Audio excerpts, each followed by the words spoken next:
भाई जो गुरु बचन पे डट गए, कट गए फंद 84 के। भाई और बहनों, एक बात यहाँ आपको बताना अति आवश्यक है, अन्यथा ये सरलार्थ हमारे समझ में नहीं आएगा। और वो गुड बात ये है कि यदि हमने यथार्थ भक्ति बोध की वाणियों के सरलार्थ को समझना है, तीनों समय की आरतियों के सरलार्थ को समझना है, वाणियों के रहस्य को समझना है, तो आप और हमने स्वयं को गरीबदास जी महाराज जी की जगह पर रखकर इन वाणियों को पढ़ना होगा, इन वाणियों को अपने ऊपर धारण करना होगा। क्योंकि गरीबदास जी महाराज जी ने, जो कि गांव छुडानी जिला झज्जर हरियाणा में लगभग आज से 300 वर्ष पहले आए थे, वे कोई सामान्य व्यक्ति नहीं थे, वे कोई सामान्य भगत नहीं थे, वे स्वयं कबीर परमात्मा थे, वे स्वयं बंदी छोड़ थे। और 300 साल पहले उन्होंने जो सदग्रंथ साहिब की रचना करवाई, वो केवल आप और हमारे लिए करवाई। क्योंकि कबीर सागर में, जिस कबीर सागर को लगभग 600 वर्ष पहले कबीर परमात्मा जी ने धर्मदास जी को निमित्त बनाकर लिपिबद्ध करवाया था, आगे चलकर काल प्रेरणा से नकली कबीर पंथियों ने उनकी वाणियों में बहुत सारी जगह मिलावट कर दी थी। इसलिए परमात्मा जी ने लगभग 350 साल पहले स्वयं आदरणीय गरीबदास जी महाराज जी के रूप में प्रकट होकर नए सिरे से 24,000 वाणियों से युक्त और लगभग विश्व की सभी भाषाओं के शब्दों से युक्त एक अमर ग्रंथ की रचना की, जिसको सदग्रंथ साहिब कहते हैं। और भाई और बहनों, उस सदग्रंथ साहिब को आधार बनाकर सन 1994 से सतगुरु रामपाल जी परमेश्वर जी सत्संग कर रहे हैं। 3 शक्तियां एक ही हैं, चाहे उनको कबीर जी कहो, चाहे आदरणीय गरीबदास जी कहो, या चाहे वर्तमान में सतगुरु रामपाल जी कहो। ये तीनों शक्तियां एक ही हैं, तीनों परमात्मा के ही रूप हैं।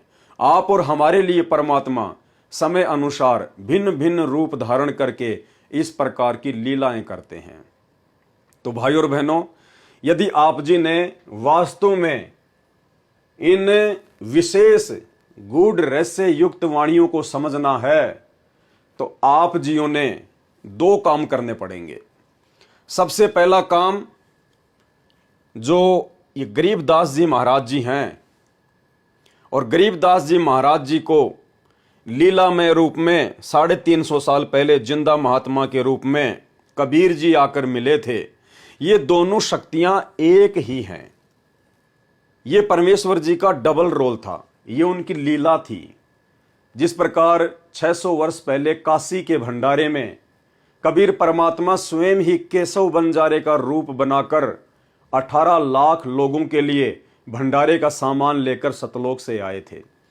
उस समय कोई नहीं जान पाया, कोई विश्वास नहीं कर पाया कि कबीर जी ही केशव बंजारा था।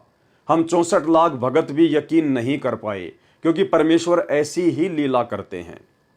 ठीक इसी प्रकार 300 वर्ष पहले यही कबीर परमात्मा पहले आदरणीय गरीबदास जी महाराज जी के रूप में, शिशु रूप में गांव छुडानी में प्रकट हो जाते हैं।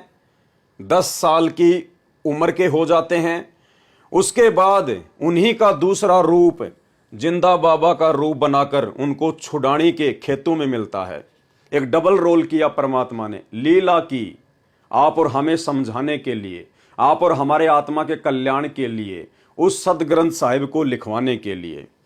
अब वर्तमान में जब हमें इस बात का पता चल चुका है कि गरीबदास जी कोई सामान्य व्यक्ति नहीं थे, कोई सामान्य भगत नहीं थे, स्वयं ही परमात्मा थे, और स्वयं ही अपने दूसरे रोल में स्वयं को ही आकर छुड़ाने के खेतों में मिले थे। तो भाई और बहनों, उसी प्रकार यदि हमने इन वाणियों को समझना है, तो हमने ये नहीं सोचना कि ये वाणियां तो गरीबदास जी ने अपने गुरु, अपने सतगुरु जिंदा बाबा यानी उस कबीर जी को आधार बनाकर लिखी हैं। गरीबदास जी इन वाणियों के माध्यम से अपने सतगुरु, अपने गुरु जिंदा बाबा कबीर जी की महिमा के रूप में गा रहे हैं, बोल रहे हैं, लिख रहे हैं। नहीं, हमने गरीबदास जी की जगह अपने आप को रखना पड़ेगा। मैं पवन दास अगर इन वाणियों को समझना चाहता हूं, तो मैंने अपने आप को गरीबदास जी की जगह पे रखना पड़ेगा और सतगुरु रामपाल जी परमेश्वर जी को हमने कबीर जी की जगह पे रखना पड़ेगा। सतगुरु रामपाल जी को हमने कबीर परमात्मा की जगह पे रखना पड़ेगा, तब जाके हमें इन वाणियों का वास्तविक अर्थ समझ में आएगा। यानी ये वाणियां हम अपने गुरु सतगुरु रामपाल जी परमेश्वर जी को आधार बनाकर पढ़ेंगे, तब हमें समझ में। जो गुरु बचन पे डट गे, कट गे फंद 84 के, कट गे फंद 84 के, कट गे फंद 84 के।